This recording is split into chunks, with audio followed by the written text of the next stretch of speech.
Let's do the Minute Cryptic for November 11th. Today's clue is beef in my stew sounds good. Sure does, but we're not supposed to take this literally. Also, this is the first time I've seen them do multiple words, but a 4-letter word, then a 2-letter word, then a 2-letter word. What we're supposed to do is it's wordplay. It's a cryptic crossword, so we need to find the wordplay. So the beginning or end is going to be our definition. It could be beef, it could be good, it could even be sounds good.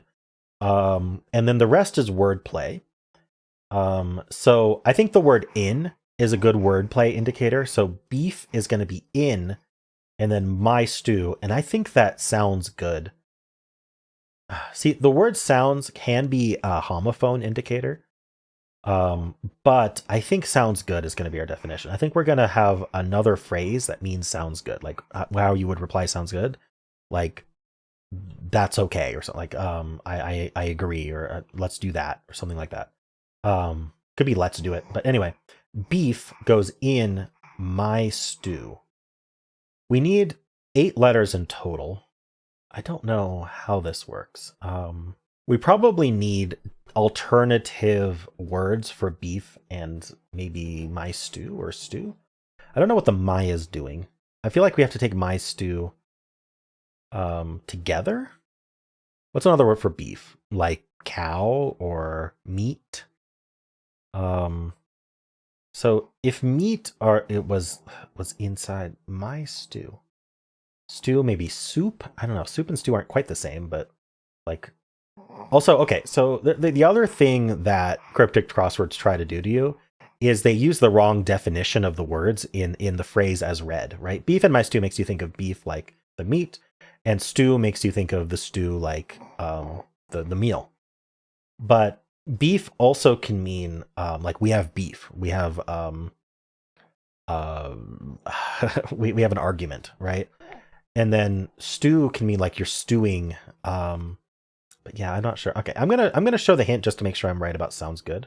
I am right about sounds good. Okay, I'm not surprised about that. I'm wondering if one of these words is okay, but I don't know how that would work. But we need to make sure we're careful about when we're thinking about other words for beef and my stew or stew or my or whatever, that we're being careful about not limiting to the definition as used in the clue. Stew could also be an anagram indicator, like we're supposed to do YM. Because stew, like anagram indicators, basically a lot of words can be anagram indicators, and I don't have like a list of them. Instead, you just have to think about how could this word for any reason be construed as anagram another word. And stew in this case makes me think about like mixing, right? Or stirring. And so that could mean an anagram. I don't know if that's true or not, but that would mean that we start with Y, end in M, and then we would need a 1, 2, 3, 4, 5, 6-letter word for beef.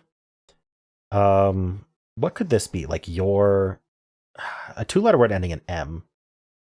Yeah, I don't think that works. So I don't think we're doing that. I think I need to show a letter. I'm a little bit lost. There's an I here. I need another letter. An E sounds good. Like, is this my? Beef in my stew. I'm still completely fine by me. Pretty sure it's fine by me. Let's check it and then see if we can figure this out. Fine by me. So we're looking for something meaning beef that's inside this somewhere. Oh no, it's so much simpler. Beef and my gets stewed. It's an anagram indicator for the entire phrase beef and my. If you look, beef and my has the same letters as fine by me. I don't know. I was so close to figuring that out, but I kept I always get stuck thinking like, oh, in is going to be a wordplay indicator and not, and you know, they do that on purpose, of course, to make it more of a puzzle. But I got stuck on in being a wordplay indicator and didn't think, and I even thought about stew being a anagram indicator, but I didn't think about just anagramming all of beef and my. And beef and my even is a 4-letter word, 2-letter word, 2-letter word, so it wouldn't have been hard to count and see that it was the correct number of letters. Oh well. How'd you do?